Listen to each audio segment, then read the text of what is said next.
It's been a fairly stagnant week overall for the precious metals market, with gold down about 0.5% for the week and still fluctuating around that $1,200 mark. It was last seen around $1,204 per ounce and has made modest gains today on the back of a weaker dollar following dovish comments from the Atlanta Federal Reserve President Dennis Lockhart on Thursday.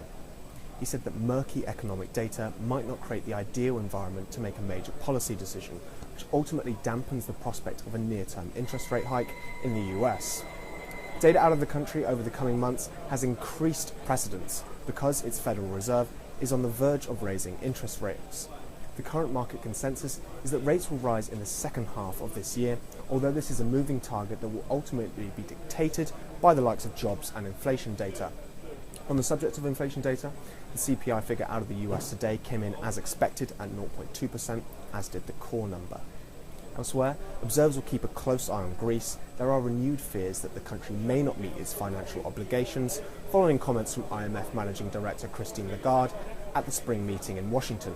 Any further doubts are likely to bolster gold's credentials as a safe haven in the near term. Physical demand ahead of the Hindu festival of Akshaya Tritiya on Tuesday is likely to add some support, with April 21st set to be one of the most auspicious days in the Indian calendar to gift gold. So far things look fairly normal. The huge import figure of 125 tonnes in March may well dampen premiums, however.